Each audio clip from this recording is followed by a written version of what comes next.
Welcome back to my show. Today is a very special day because I have one of my favorite people in the world and someone very special to me as a guest, and that is my father. Thank you. Bienvenido, Pops. Thank you. Gracias. Welcome. My dad's name is Adrian Rivera, and I have known him my whole life. And he has been my biggest teacher. He's always been somebody who has instilled in us to think completely differently, to look at life completely differently. My father's a great storyteller. And I remember he would tell us some great stories as children growing up. And I would say, that is a crazy story.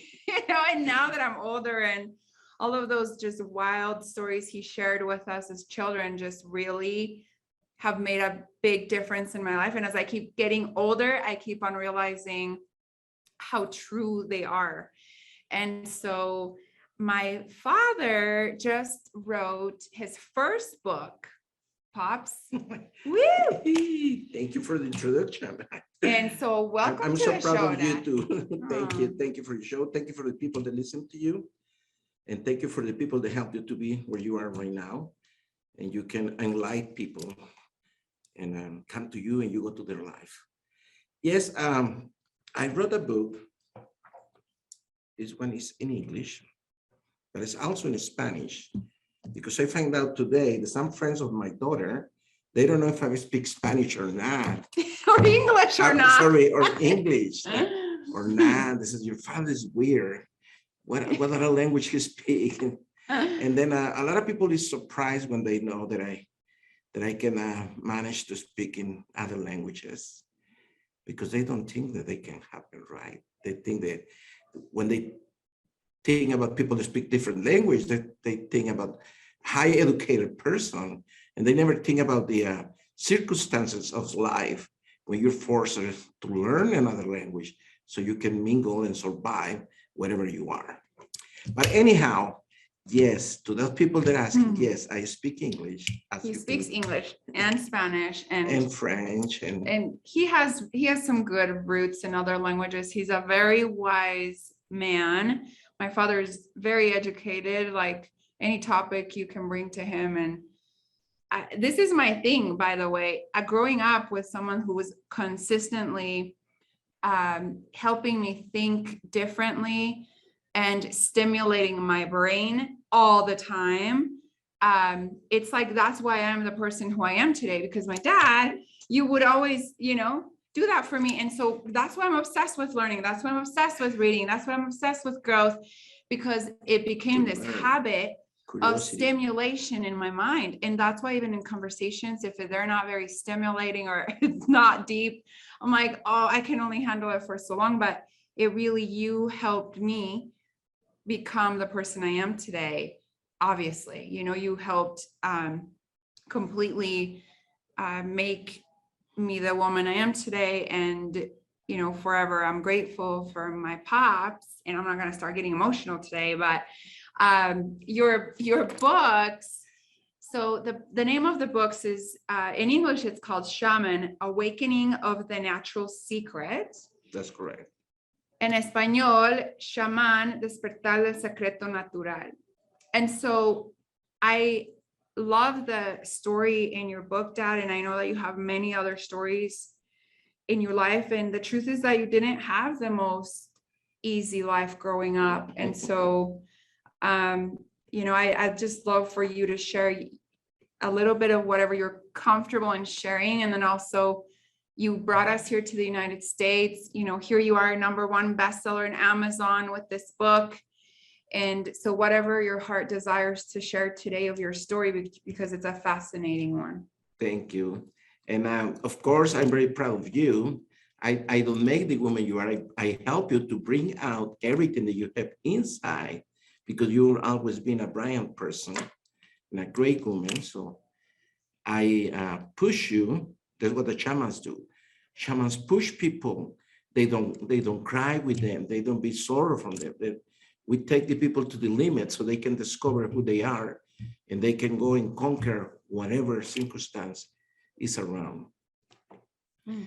So it's in the for the people. I don't want to spoil the book, but I'm going to tell you because I want people to go and enjoy the reading. This is a book thinking in the new generations. It's not like a 600 pages. It's something that you can read. Is adapt to the modern life. People that travel, they fly an hour, 2 hours fly. They move for business to one place to another. Yes. So this is a book that you can take over there. It's very light in the reading way, but they have some of my experience of how I become a shaman, what I've learned. And people make reviews in Amazon. The book is publishes in Amazon, the biggest publishes right now in the whole history of humanity. And I try to get rid of that idea that people have about shamans, that they think that witchcraft and sorceries and things like that. Even when people knew that I'm gonna publish my book, says, "Hey, do you have something to cast a spell, or what you can do this and that?" And I said, "No, well, wait and read it." I don't want to spoil it to them either. I don't want to go like, no. This is not like sorcery thing, right? It's my personal experience and how I become in contact with the universe, with the life, the real life. Because right now we live in a society that we are attached to a lot of things. We're afraid to lose things, and one of the shamans first commands, I'm gonna say it that way, it's not the right way, but it's so people can understand, is detached of everything. As my daughter said, as we was growing, I let a lot of things go and nobody understand why, right? I don't get attached, oh, my car, oh, my house, oh, my job. And I do work in different job, good ones all the time. Humanitarian works all the time, because I have inside of me that devotion to help people be better. And actually, I worked for 10 years in the biggest corporate over here in the state of Utah that is humanitarian and help a lot of people. And my children and my wife, they get surprised when we was walking in the streets and people come to me and they hug me and thank me, said, "Oh, thank you, you helped me to do this. I never realized that I can do this. I never thought that I can learn so I can have this big job," or things like that, right? So that's the rewards that I always enjoy more than the monetary one.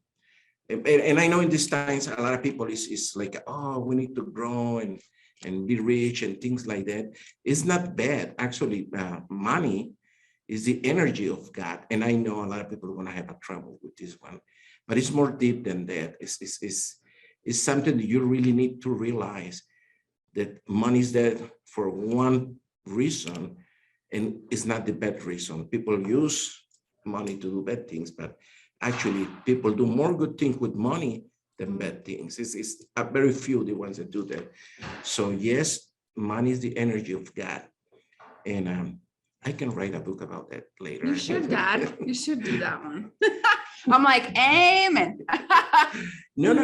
And right now it's a lot of people, right? It's a very good people right now around that educate and teach with example, because they've been there to people how to management and grow rich, but also they teach them how to spread that, how to enrich other beings, you human beings' life. So pretty much what shamanism has helped the other ones to discover who they are, cure their mind, their soul, their spirit, and physically, and become better person. So Nuria, you want me to share some of my experience? Well, first of all, the book was an idea that I had for 5, 6 years, just coming in my mind. Not this book, another book that I'm working on it, but it was the idea over there.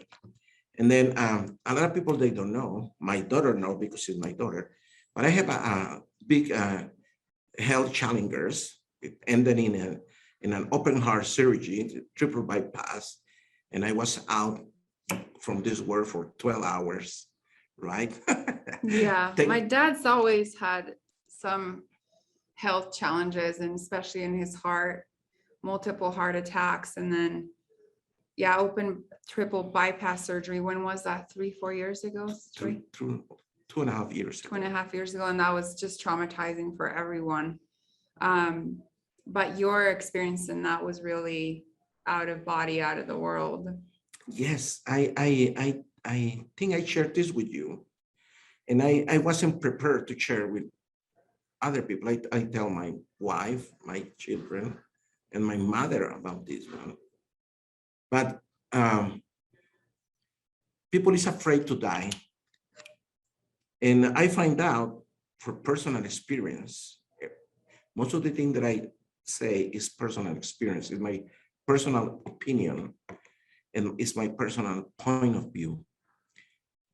So technically I was that this less time for 12 hours, right? No pulse, no breathing. They cut me open, they take out my heart and my lungs.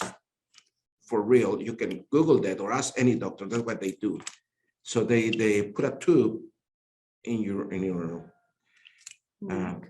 artery, so they can push the blood around with a pump, so you don't have any pulse. No, it's not beating, nothing. It's continuous. Bzzz.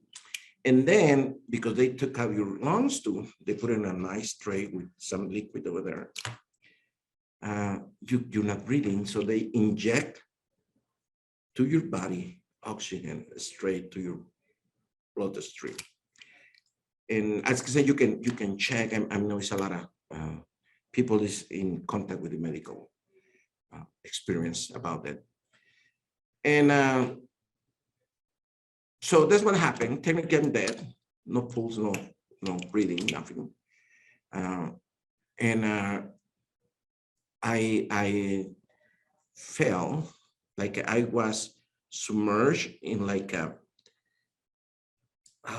don't know, water, dense water. It was purple and very dark purple, not black, purple, darker purple. And then I feel that somebody grabbed me from the arm and pulled me forwards and up in an angle that I don't see nothing. That's what I feel, right? So maybe I'm wrong. Maybe it's the drugs in my brain or the I don't know. That's what I feel. So we travel fast in this open space of nothing. There is purple, dark purple, and always going up, always an angle. And finally, I never see the tunnel. The people say, oh, it's the tunnel. Or maybe I was in the tunnel and I don't notice I was in the tunnel. But for me, it was like an open nothing, open immensity of this darkness, purple darkness. And then bright thing in front of me. Everything is bright, brighter than bright. And I can see life forms. I don't want to say humans or persons. I want to think now there was person. Anyhow, you cannot see the faces or nothing, but you know that they know them and they know you, and everybody's glad that you are there, and everybody come and hug you and give you the love. And now that environment is again like water, but like it's slow. It's like you are surrendered for that love that everybody come and give you. And everybody's happy that you're there, and you're like, okay, and then I'm dead. What's going on over here? And then they walk me like a little hill or a mountain or whatever. Everything is different. It's hard to describe because everything is different. So anyhow, it's like a little hill, and it's a guy sitting over there, and he stand up. And in my perception, is like a 12 feet tall.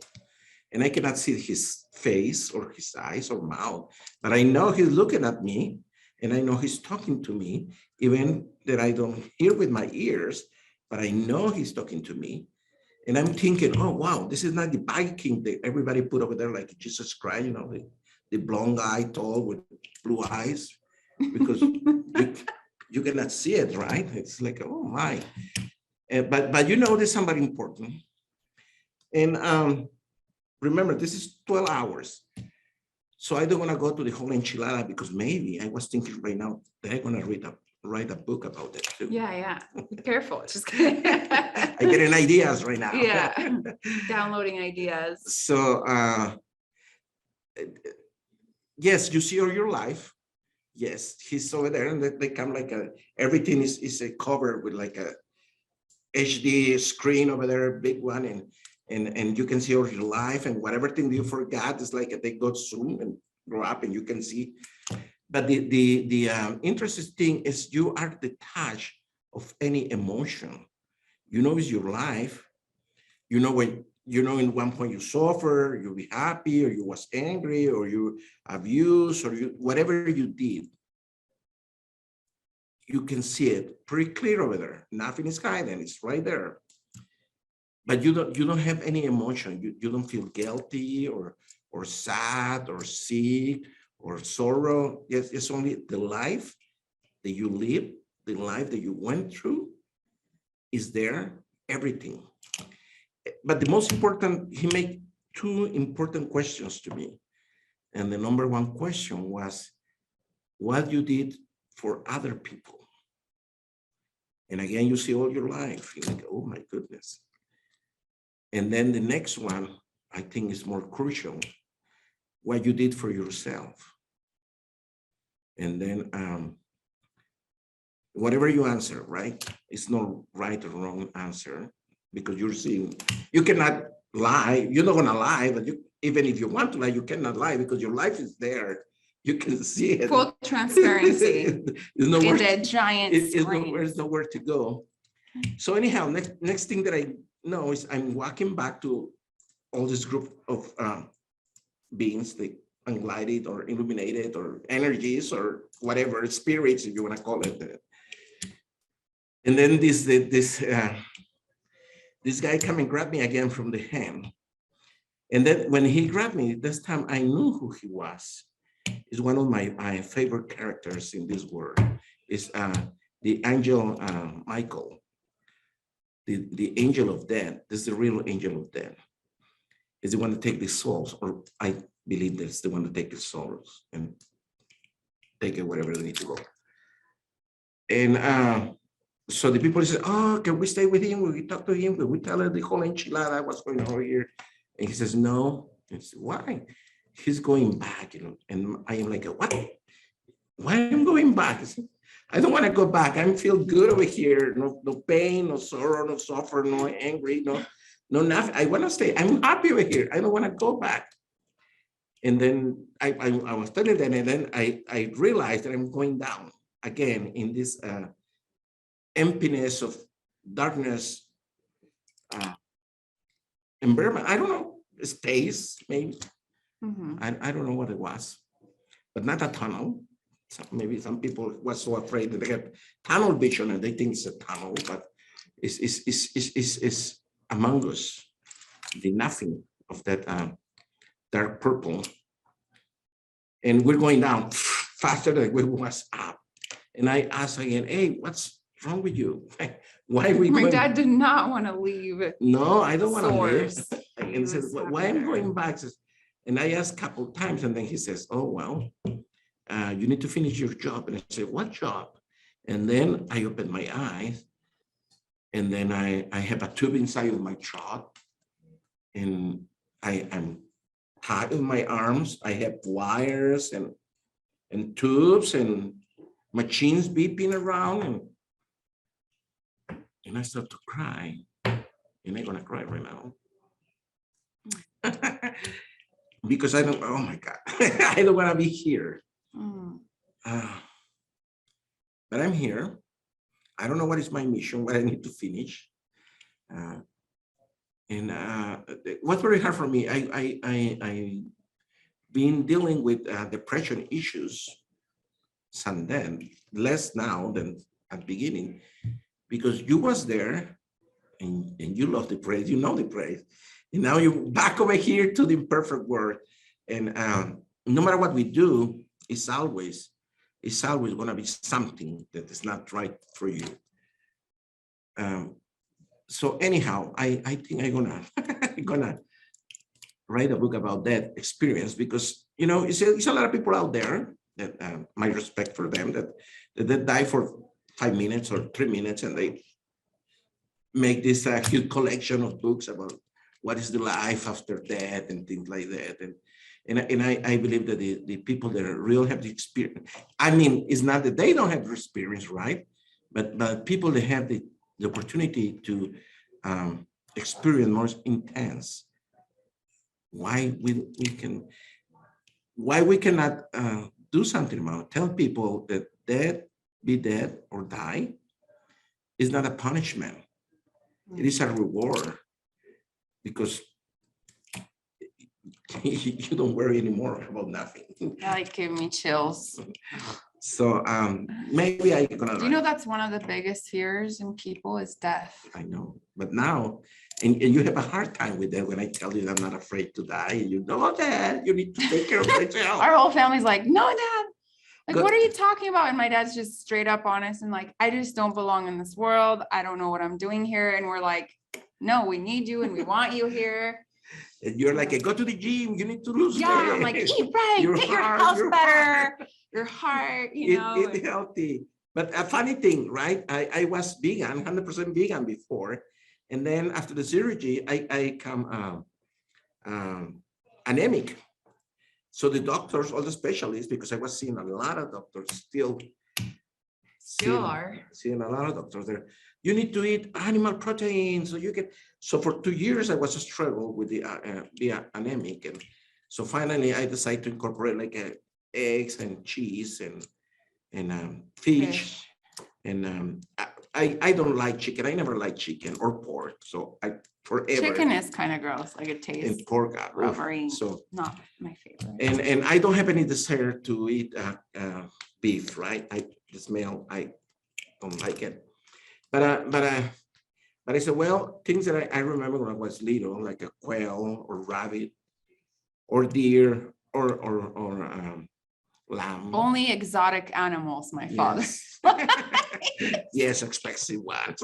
He has expensive taste, but not attached to money. So I start to incorporate a little, like once or twice a week. And so I get out of my anemia, right? And I never, ever, even I have issues with my heart that nobody know why. I never had high cholesterol, but now that I incorporated little salmon and quail and lamb to my diet, they said, "Oh, your cholesterol went up. How high? 110." Like, is it high? I said, "Well, we want you to have like a 72." Like, what? Because all the things that you have in your heart. Like, oh, okay. So that I go back to my vegetarian way of life. And no. You need the animal protein. Like, then you get frustrated on like I get it. And then my wife, she want me to go ask my daughters and my son.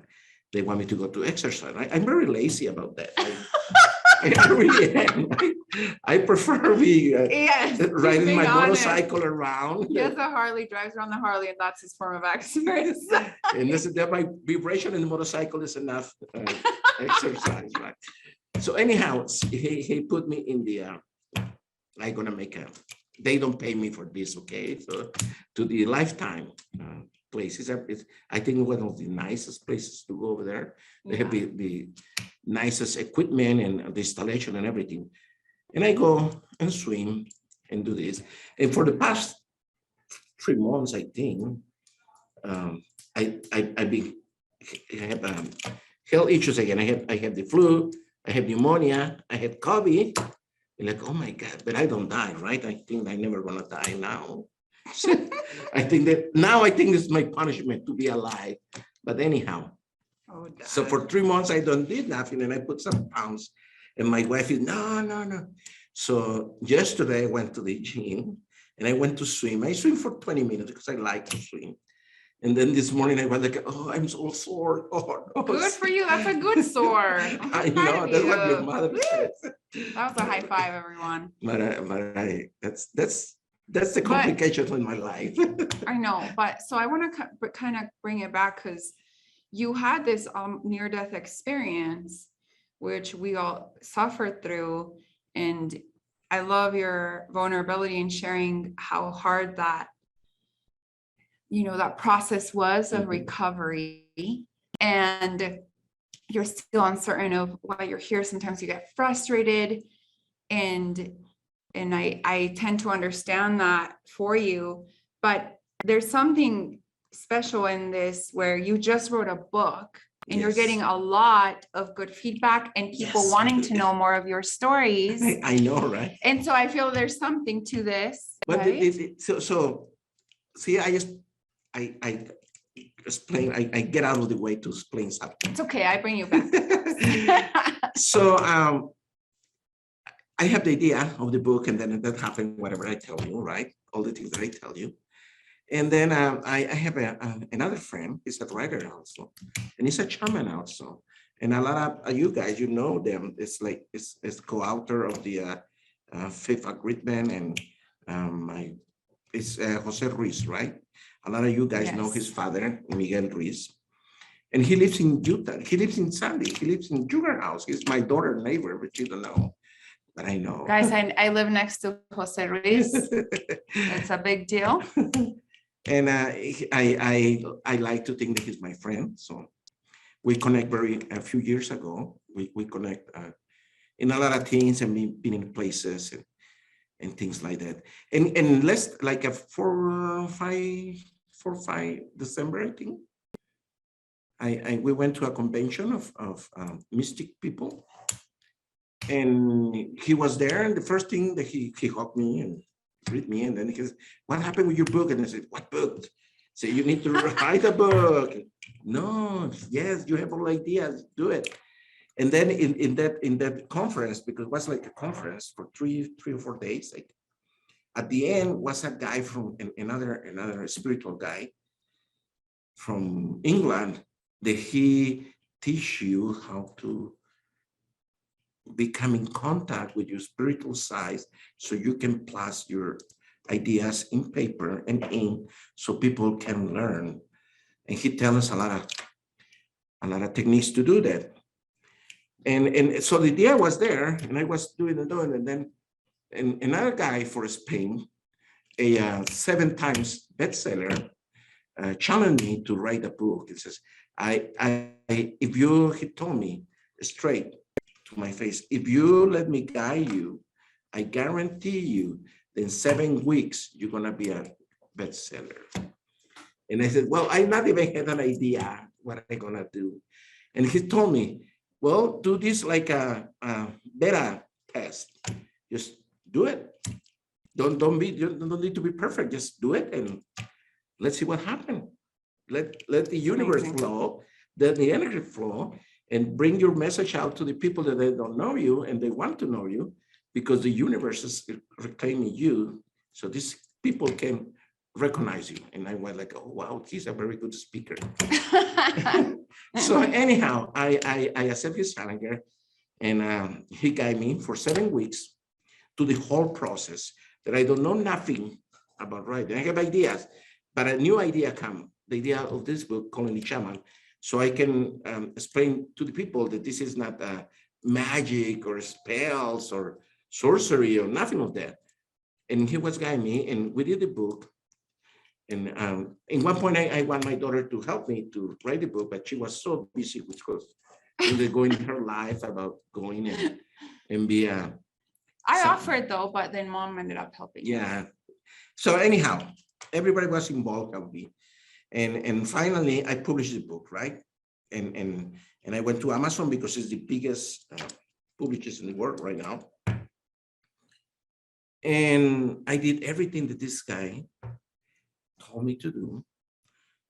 And in 2 hours that I published my book was a bestseller. And was a bestseller in I think five or six different categories. So I put it over here. 1, 2, 3, 5 categories, 5 different categories was in 2 hours. Was a bestseller. Amazing. And I was crying. I was crying because I said, how they can be these people that all his life would study and go to the university and take courses and go here and there and make a lot of books, and they never come a bestseller, right? But I think happens that people want to know about these things. In these times, Yes. is the awakening of the humanity. There's difficult times that we're living right now. We're at the breach of a nuclear war. I don't think it's going to happen, but we are right now. And this it's a lot of, I always think it's more good people than bad people. So it's a good people trying to do the right thing. It's a good people right now. These new generations. I'm old. I look young, but I'm 60 years old. Now I am. Last year I thought that I was 60 years old, and my daughter make a big party with mariachis and food and music and everything. Oh my God. Hold on. I have to say this for like super fast because it's so funny. So we're like, my dad and my mom come to me and my siblings, and they're like, guess what? Your dad's going to turn 60 years old this year. And we're like, oh, wow, that's a big deal. So we decided to put this whole surprise party together, like a huge party in my backyard. You know, family are flying in from out of town. And through conversations of our family who lives out of town, my cousin's like, hey, yo, your dad is not 60, because my dad. My mom, the one that told you. Well, she confirmed it, but you know, we're like, wait, is he turning 60 or not? He ended up being 59. Anyway, we ended up still throwing the big party, celebrating 60, even though it's his 59. It was hilarious. And like I say, I ride a motorcycle. I have a motorcycle that a month back that was breakdown when we was in the way to Red River, right? For the motorcycle club enthusiasts, they know what it's about. And my motorcycle break down, and like, oh, I was all depressed and crying. And then my siblings, Nuria, Carla, and Joseph. Your kids. So sorry, no. They're my siblings. My children, they bought me a Harley Davidson Electric Line Ultra Classic.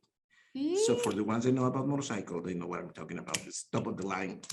He was so happy. And I was crying again because. By the way, my dad never cried when I was growing up, and now he's more attached to his emotions. Because I need to be strong for you guys. Oh, I love it. I do cry when you don't see me. Right? Oh, But you need to have that image of your strong father. So you. I do have that. I know.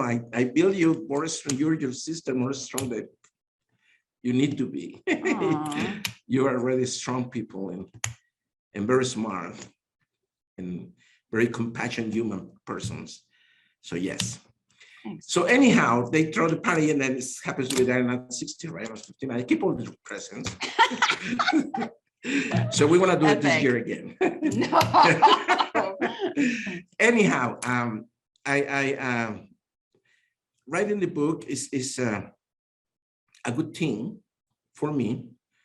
I guess it was a better try, or how they call it, beta. Yeah, beta pilot, whatever. And they come very well. I'd like saying 2 hours. It was and then I published it first in Spanish, right? Mm-hmm. Because I feel most comfortable with the Hispanic community, because they were more attached to shamanism and all these things. Not that the Caucasian don't do, but the concept is different. And then, so in 1 month, I published it in English, and Nuria reviewed the book for me. He said, "Oh, it's perfect in English. Why you learn English, father? You speak English, father." You speak all the languages. And then, so I published it, and then also in this one in English, in 8 hours, was a bestseller also. And somebody called me and said, hey, you cannot put your bestseller seal. Somebody don't know nothing, cannot even publish a book. Just, you know how the haters are everywhere. And says, you cannot put the bestseller in one book in one language to another. Says, no, my friend, I have these captures from screen from Amazon when they say that I'm bestseller in English with that book. And I send them to them, like 10 of them in different categories. Oh, whoa. I'm blood. And he never talked to me again. He blocked me. Wow. But yes, so I feel very So good. congratulations, because that's a big deal. Makes me really proud and happy for you, because I feel like it's just the beginning of many more. And I know you don't want to spoil the book, but I do think it's important to maybe share 2 or 3 things that's in there. You can share. The most I did something very millennium. I don't know if millennium or not, but I was thinking in the future. I a lot of times I feel that I belong to another era, more advanced. I don't know why. Yeah, I think you do, because of everything. Because I do think that people like so this is a regular book, right? And what I have inside. So it's like QR code. So right there, you can scan it and you're gonna be surprised. So I have like 2 more with different things. Yes, right. 1 more over there. Yes. So he did a very millennial thing. So people and I was very close to put the QR code so they can listen to the book, but from the publishers, they told me no, because they want me to sell it in Amazon also, audiobook. And then I said, well, no, maybe in 1 or 2 years I make another edition and I put the audiobook over there for free, right? So if they already pay for the book, they can have the audiobook for free. But anyhow. So what would you say in like a short sentence of what the book is about? Is a clarification of the natural truth that's been there forever with humanity, that we have the sense and the way to contact to superior beings, and we have the right to enjoy all the good things in life. That's what it is. That's amazing. And obviously many more details in the book. I've read it Spanish and English, of course.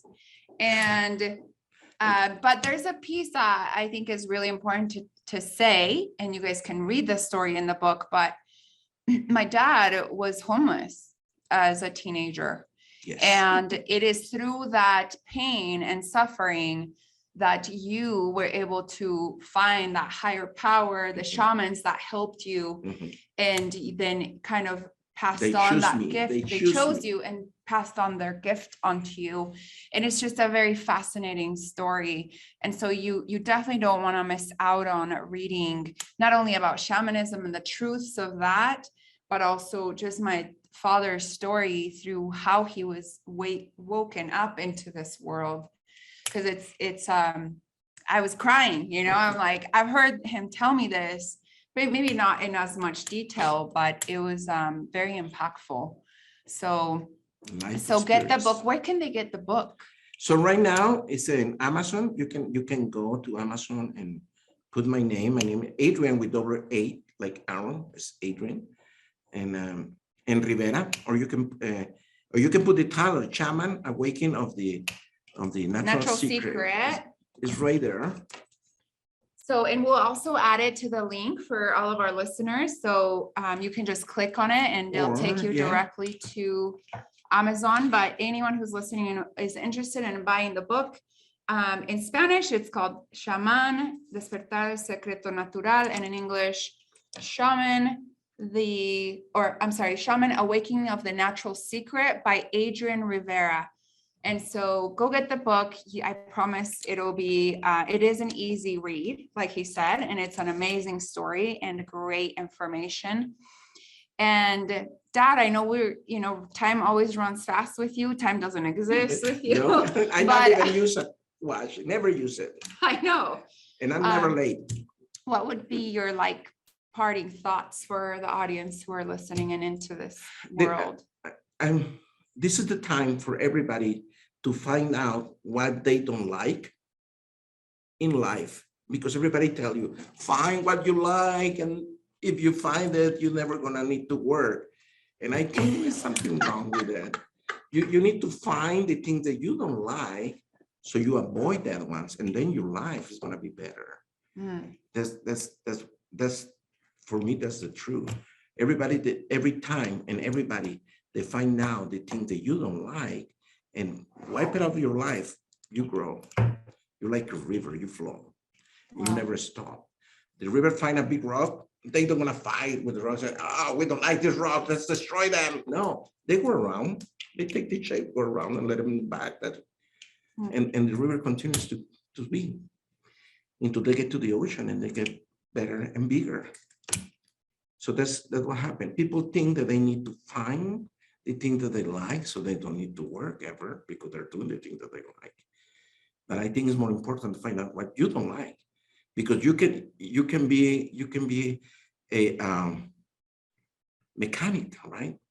And you like to work in cars, and you're happy, but you have a nasty boss, and they always gonna make troubles to you. That's always gonna blame you for whatever is, and or if they do overprice, they're gonna blame you with the clients. Oh, it's the mechanic, the one that take it 3 days to do it, and things like that.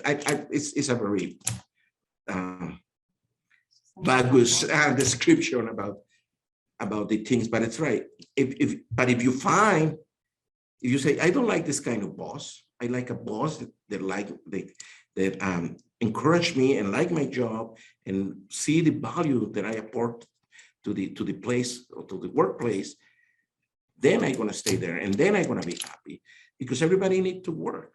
Everybody need to be noticed. Everybody need recognition, and everybody need the integrity to be intact. So that's what we need. So it's important to find something that you like, so you don't work. But it's more important to identify the stones in your life, so you can avoid them, move it away, or never cross that path again, right?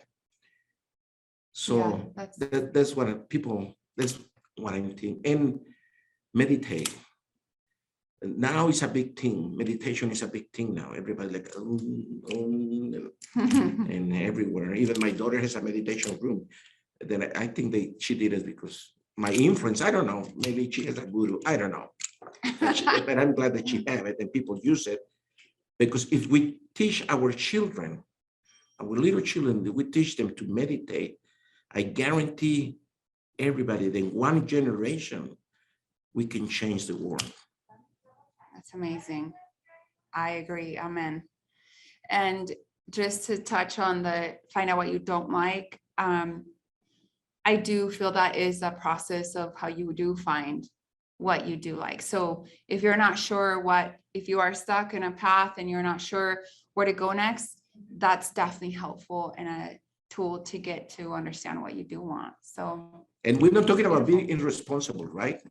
We're talking about find your inner person and grow and be better. I love it. Well, Dad, this was a pleasure. Thank you so much for being on as my guest. My dad was here. So again, don't forget to check out the book. And if you want to follow him, he's also on Instagram.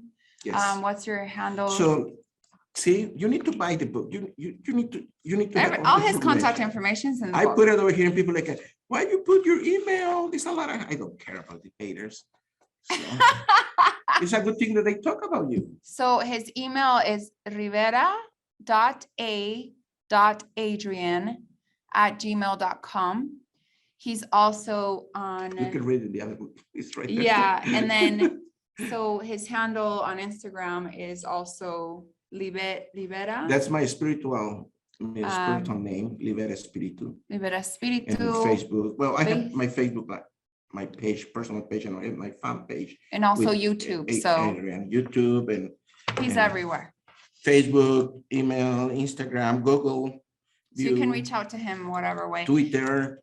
Yeah, and not a millennium, right? And he's not even a millennial, but But he you is. need to be in contact with the millennials so they can know, they can learn, because they're the guys that are gonna take the control of our country Yeah, pretty soon. I know, it's wild. I'm like, I don't want to take control of the country. You're gonna lead the Seems like world. such a big You're gonna job. lead. You're the ones that are Yeah, gonna lead we now. are the leaders. I love it. I love you, Dad. Thanks for being here today, and go check it out. And I hope that you guys all have a beautiful and fantastic day, and we will see you next time.